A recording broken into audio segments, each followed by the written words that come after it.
Hello, my name is Jeff Hoagland, and welcome back to another daily draft video here with Hex TCG. So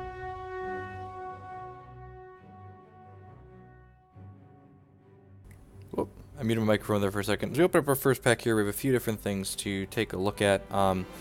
The Dawn Mesa Duo, 3/3 Mobilize Life Drain Deploy, creates a Valor for each exhausted troop you control. That's probably just the pick. Diamond's very reasonable in this limited format, and this is kind of a great bomb that we can pick up. Webborn Apostate's a very playable card. Drafted this card a lot. 2/1 deploy, you take a charge from your opponent. There's a lot of the 5-charge champions get used in this format, so like hitting your 5-charge champion power a turn ahead and putting them a turn behind is pretty reasonable. I'm just going to go ahead and pick up the Dawn Mesa Duo though. I don't think anything else in this pack is worthy of first pickable. Aside from this or possibly the Webborn Apostate, like if the rare wasn't particularly playable, we would be snapping off the Webborn here.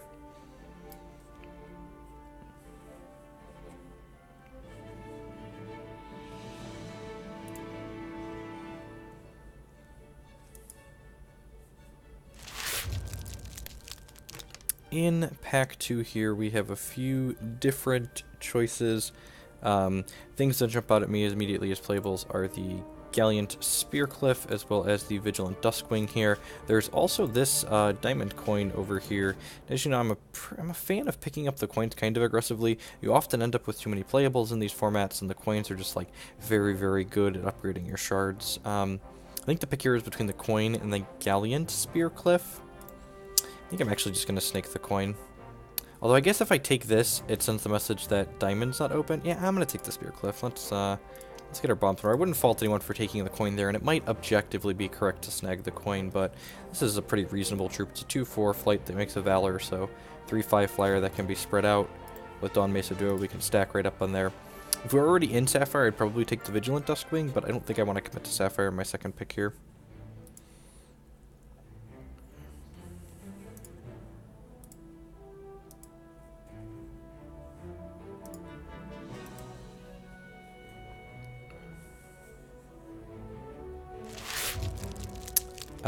In this pack, we have two different playable diamond cards. We have Talon Keep Watcher, which is a 3/2 flight defensive. It can only attack if you control another Watcher or a Hunter.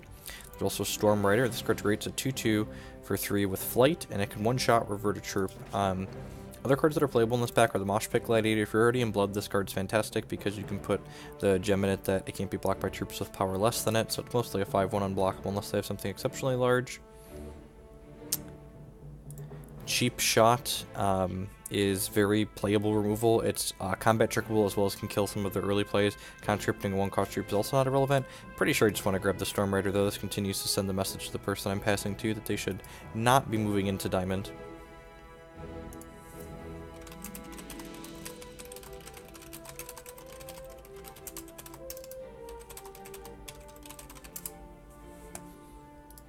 So 3 pretty solid diamond picks here. Curve's a little high up, but I guess this has Mobilize, right? So if we get some 2-drops, it's reasonably something we play on 3.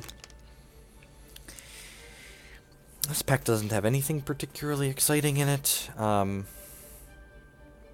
coins are one of the best things. All the curve on these cards is pretty high. I think the Strike Force Sergeant might be reasonable. It's a 3/3 with speed that diligences to make a Valor and put it in your hand, so we kind of get going on the Valor theme. We've already got, this will be our 3rd Valor producer. Yeah, I think I'm going to move in on this, and I don't think this pick commits us to Ruby Diamond by any means, but it's definitely a solid push in that direction towards the Ardent deck. One of the things to keep in mind when you're drafting Ruby in this format is that most of the powerful Ruby cards are in set 5, which only happens in pack 3, so the strength of your deck when you're leaning on Ruby cards usually depends on how good your 3rd pack is. This pack's got a lot of good cards in it for us. Mooncall Ceremony is very reasonable. It's a 1-cost that conscripts an Ardent Troop of cost 3, and then gives it -1 cost, so on turn 1 this gives you a 2-drop that's usually fairly powerful. There's also the Wakuna coins, but one of the few things I will pick consistently over coins is I think we can go ahead and move in on Ruby here and grab this Feed the Flames. That, you know, cuts the only good Ruby card out of this pack. So hopefully we're more likely to get good Ruby cards in pack 2 when our opponent that we're passing to now is passing to us.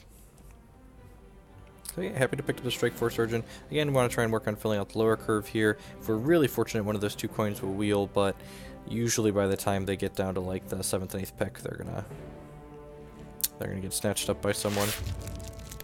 What does this pack have going on in it? Nothing particularly good in Ruby, but I like Vanquish. It's a little bit expensive, but it destroys a troop with power 4 or more, and we're definitely going to have Ardent Allegiance to deck, so it's going to create a Valor for us. Hopefully we can open a couple of the, gets Ayachi something. It's a 2/2 for 2 Ruby card that when it's Valorous, it's unblockable. Or when it's Valorous, it can only be blocked by their Valorous troops, but essentially unblockable a lot of the time in the format.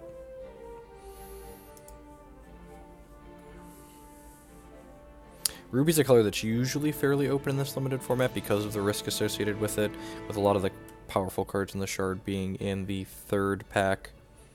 You get some high variance on whether or not your deck's going to be reasonable. We have a pretty solid just Diamond core though, so if we end up just like Diamond splashing some Ruby cards, that's probably fine. Pretty happy to pick up Diamond's Favor here. Can destroy a constant, can be a combat trick to give your troops plus toughness, or can destroy an opposing random troop with toughness 5 or more, so reasonable removal. So got some threats, we've got 3 removal spells, so gearing up nicely if we can just fill out the lower part of our curve here. I'd like to get some duelists, the 2/2 with Mobilize to get Swift Strike, stuff like that, Ayachi Cavalries.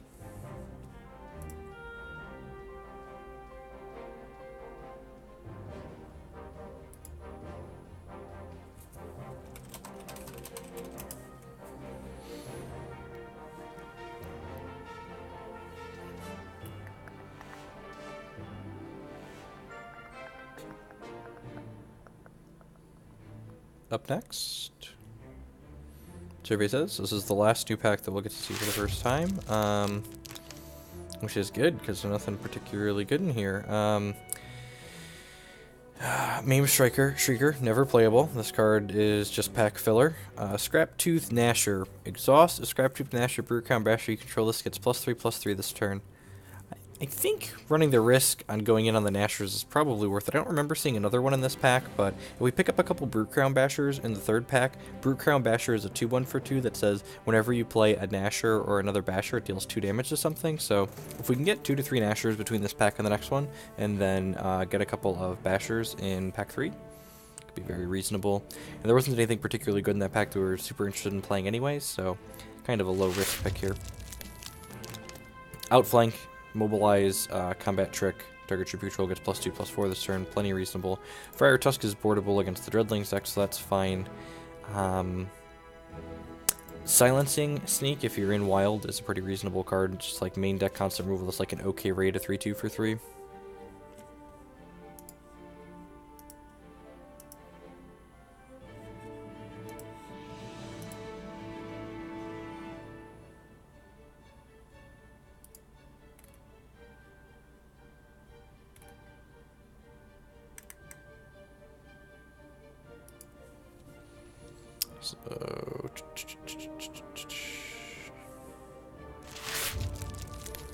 Revision's a card that's kind of been growing on me the more I play this format. It's a 1-cost quick action that reverts target card, so it can undo things like Shackling Strands on your troops, but it can also undo combat tricks on your opponent's troops or things like Grandfather Elk, so I think I'm happy to main deck the first revision most of the time. I'm going to hide the Scraptooth Gnasher for now, because we may or may not actually play him, and we already got like 9 theoretically playable cards here. I'm going to go ahead and snake up the Talon Keep Watcher for a similar reason to why we picked up the Scraptooth Gnasher. He needs some friends to be good, but if we find his friends, he's really, really good. We also kind of need some 2-drops, so like, I might play, even if I only get like 2 Talon Keep Watchers, I might just like play the 2 of them, just because like they play good defense, often are able to trade up and can provide a way to mobilize our Dawn Mesa duo out on 2. This card having Life Train is pretty good too. That keeps you alive. I'm not going to main deck a second revision, but I'll definitely board it in against someone that has Shackling Strands or a lot of combat tricks, so I'm happy to pick up the second one.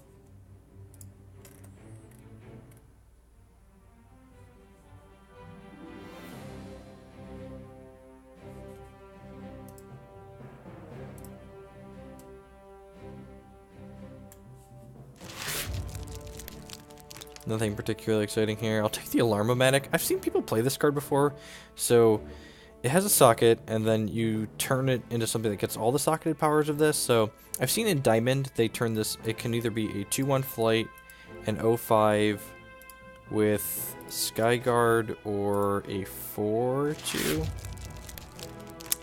Grab the enlarge, I guess. Probably not going to see more playables at this point. As predicted, both of the diamond coins failed to wheel. I wonder if I should prioritize picking those a little bit higher, because like we have like 10 playables here, so if we had like 8 playables and 2 coins, I'd be pretty happy with that.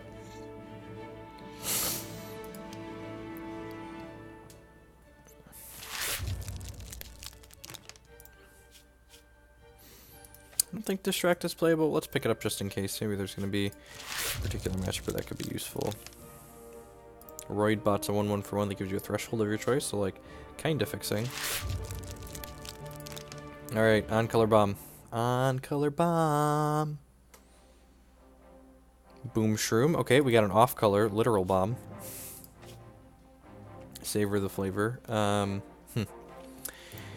Strike Force Sergeant will likely wheel back to us. It's also another 4, which is kind of clunky. Ashwood Minstrel's kind of nice. It jumps us up to our 4s, and we have a lot of them. I think I'm just going to pick up the Storm Rider, though, another 2-2 with the revert ability. The Eerie Interlude might be worth picking up, but it's kind of expensive. And I already have 1, 2, 3 pieces of removal, so I think I'd rather grab the Storm Rider and just hope the Interlude wheels back around to us.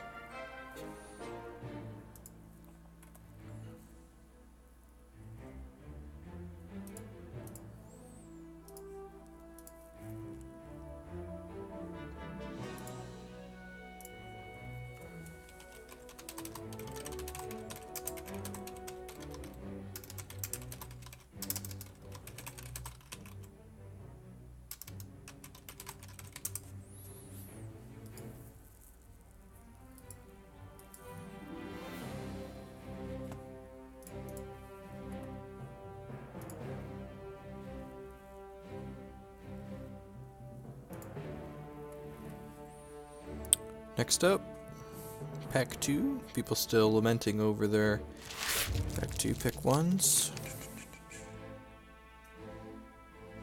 Gosh, it hurts to pass this card. This card's just so powerful. 4-4 Mobilize Flight Steadfast. There's no way I can splash that, right? I guess we'll also only have 2 Ruby cards. I'm going to pick up this Phoenix Guard Lancer.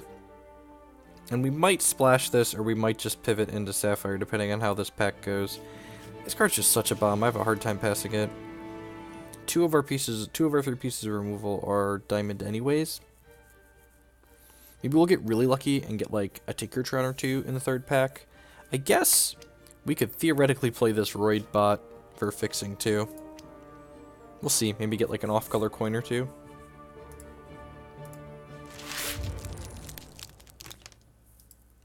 This pack's got some good stuff in it. It's got. I'm glad we didn't take the Eerie Interlude earlier if we're going to end up pivoting. Talent Keep Watchers here. Yeah, I'm just going to start picking up the Watchers. The Cloudbounder's really good, but I'm not 100% sure I want to commit to Sapphire just yet, so I'm going to go ahead and pick up the Watcher.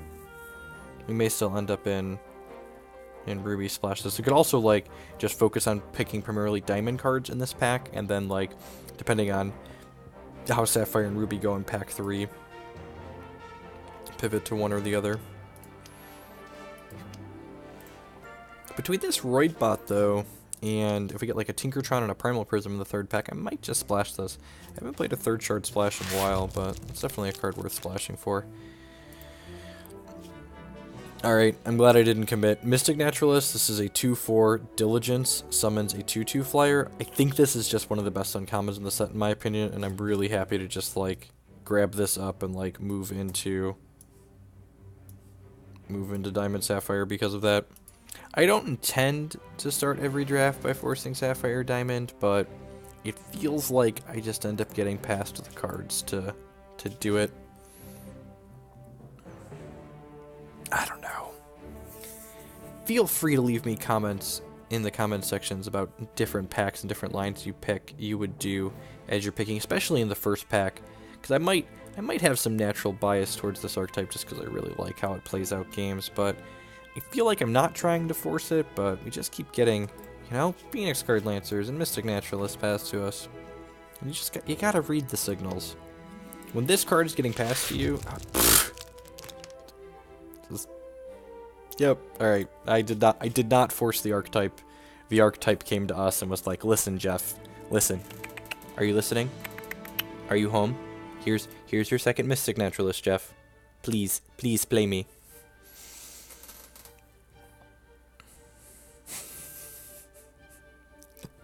Sure. Yep, just like answer or die. This is my 2/4. This card dodges the removal that does 3 damage, like Feed the Flames. It dodges Chastise. Shackling Strands doesn't work well on it. Cards in this pack. Oh, jeez. I could pick up a couple of Awakened Heralds and splash Ruby cards.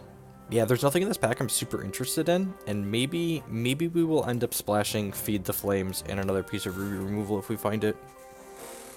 That doesn't seem completely unreasonable.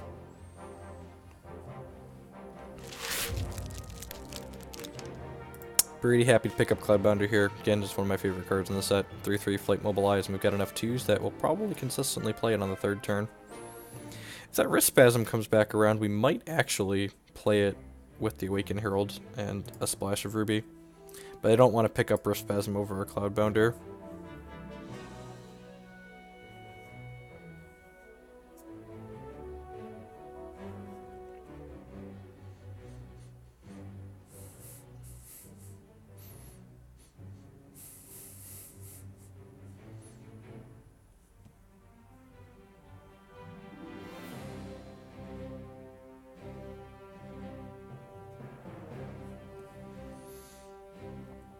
Up next, 15 playables already, feels good. Yep, we did not force this archetype. This archetype chose us. This is actually a card I haven't drafted for a little while, but this card's very good, this archetype. 6 cost, 4/4 with flight. Exhaust 2 troops you can control, exhaust target troop. So it's like a soft removal spell, because I can keep your opponent's thing exhausted down, and it triggers Diligence without making Naturalist attack, which is super, super powerful.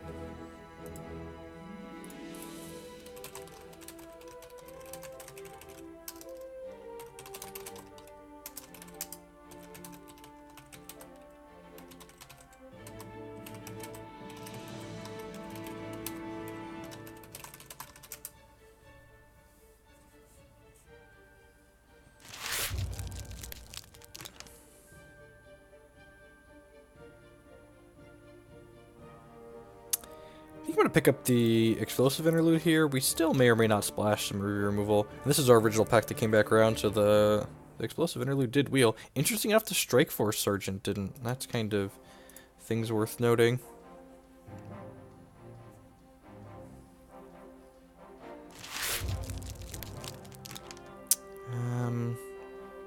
Nothing too exciting in here. I'm going to pick up the Zap, just in case the... this does 1 damage and gives a charge, just in case the Rift whatever comes back around. We'll see. Probably not splashing at this point. I feel like we've got enough good Sapphire and Diamond cards. We're a touch light on removal still, but I feel like the quality of our threats up top here are going to more than be able to carry us through. Almost certainly want 18 shards in this deck with the amount of 4, 5s, and 6s that we have, though. Yeah. We were definitely right to... I've picked one this card before. Yep. That's a thing. We really need to find some 2s here, though. Cloudbound, we've got three mobilized 3s. Do I have any? You know, honestly, we might play this Raid Bot just as another thing to mobilize with down here. We've got these plus a Phoenix Guard Lancer. We just like need things to mobilize in the first few turns of the game. None of these. Alright, I'm gonna grab another Interlude. I could probably board this removal in matches where we feel like we need it.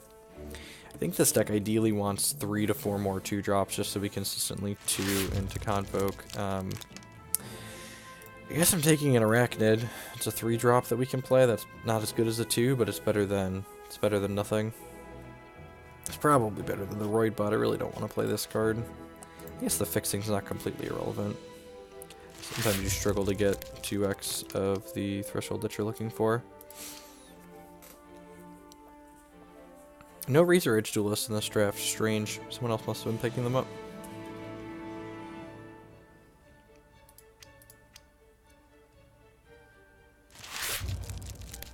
Another spider, sure. I don't think I've ever played 2 spiders before. I don't know if we're going to start today. Just like a 2-4, mucks up the ground pretty well. Alright, this last pack. Let's get some Shackling Strands, some Bring to Justices, some 2-drops. Not even picky. If I was being picky, I would ask for 2 to 3 Jet Cadets. That would be our ideal 2-drop here. No Jet Cadets in here. Oh, Leyline Purifier. It's a 2-drop, like we're asking for. 1/3, 1-shot, destroy target constant, just like main deck constant removal. There's also a Lamify in here, but I think we need 2-drops more than we need Lamify in this deck. And just like having a 2-drop in order to curve up into our threats. Like anytime we go like Purifier into Cloudbounder into Mystic Naturalist, like we're just gonna run away with most of those games. The removal is important, but being able to play our threats, I think, is slightly more so important.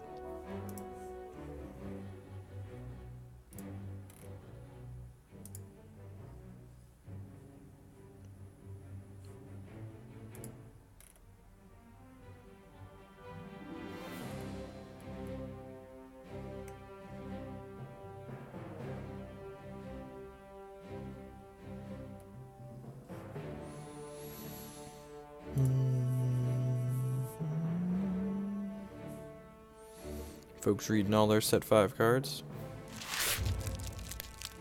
Cloud Runner, excellent. Not technically a 2-drop, but we can't play it till the second turn because of the threshold, so happy to pick that up. Would love if this Duskwing Priest would wheel. It's another playable 2-drop for us.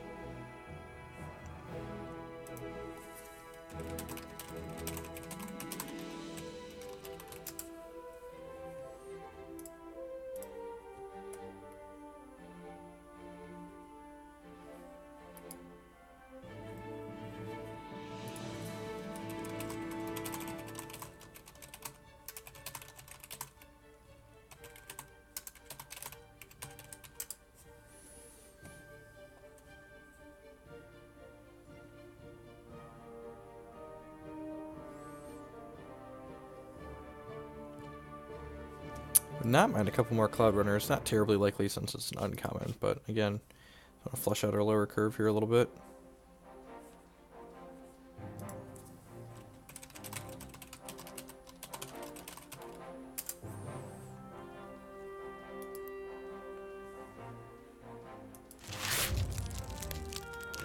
Getting here, okay. We got our Lamify. I think Lamify is a little bit better than Sapphire Wallbuster. Primal Prism's here, but I don't think we're going to need to splash in this deck, so yeah, I'm just going to go ahead and grab the removal here. And at this point, we're going to need to start cutting playables in order if we pick up new ones. The Spiders are probably going to be the first 2 things to go in favor of more 1s and 2s. The Awakened Herald's not terribly impressive, but I really think we need 2s with 3 Mobilized Idiots here.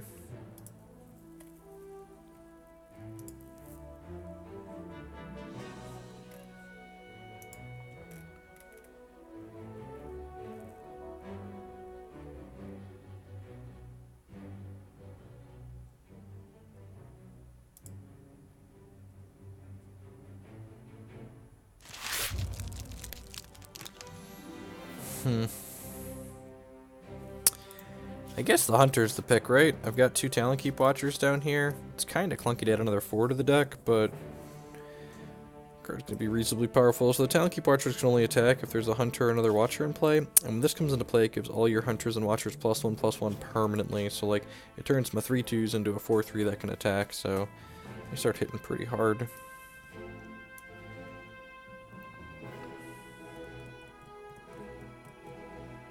Touch light on removal.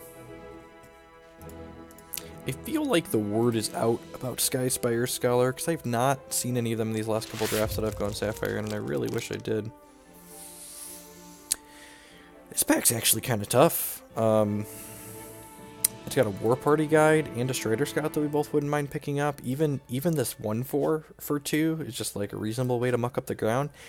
I think I want to grab the Bring to Justice, though. It's just like a 4th removal spell, and really, any of our decks that have 4+ removal spells usually feel pretty good.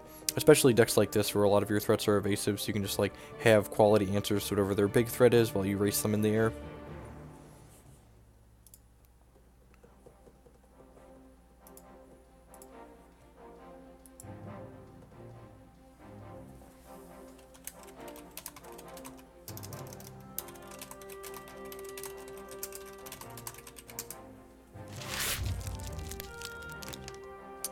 Alright, what do we have going on here? We got Strider Scout. It's a good cheap card. Talked about that possibly being playable in the last pack, so yeah, I'm definitely going to snake that up. We got plenty of top-end bombs, so sometimes I'll grab a Windborne Savant if I'm like light on top-end in this archetype, but we've got plenty of fat in the butt here.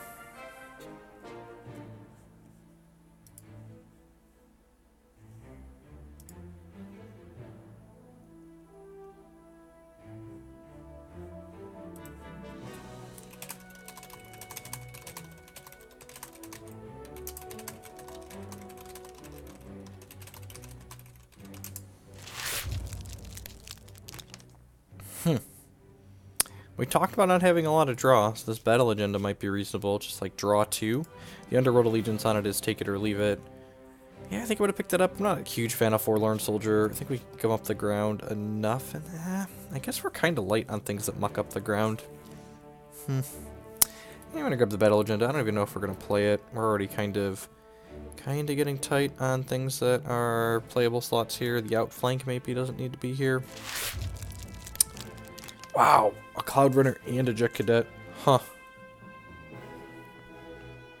I mean, like, this is just, like, almost strictly better than the Jet Cadet, right? This is more likely to wheel, but I'd be surprised if either of those wheel, honestly. We just, like, live the dream and go double Cloud Runner on turn 2.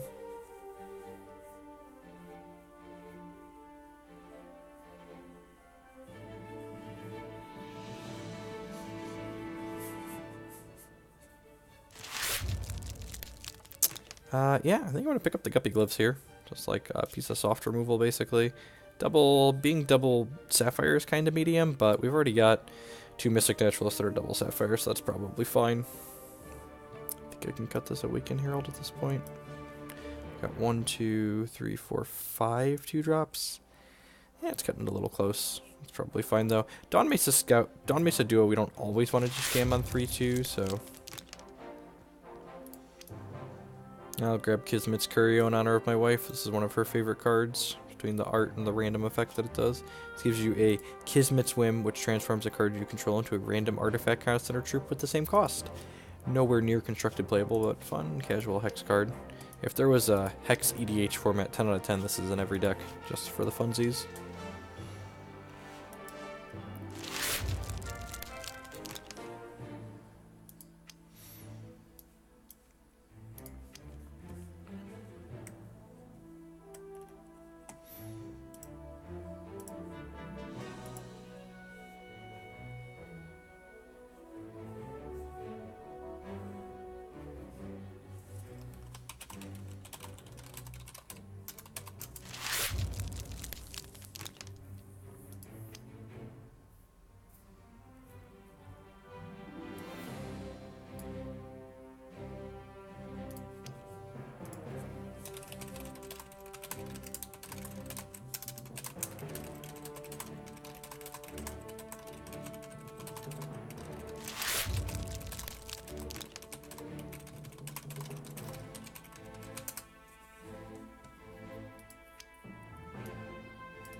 I don't know what I want to pick here. I don't think I'm going to play either of these cards. I guess I'll pick up the Patrol Box, and maybe I want an extra flyer at some point.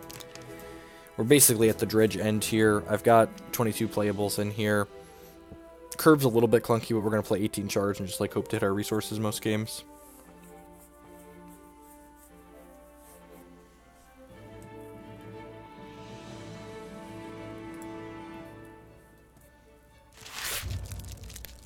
I'm just picking up the ends here.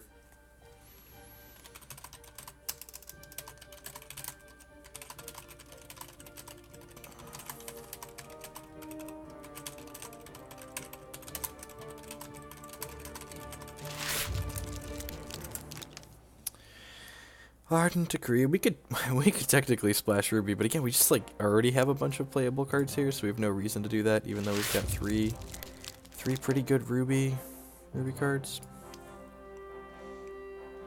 And yeah, I think we're just gonna split these resources 9-9 again here.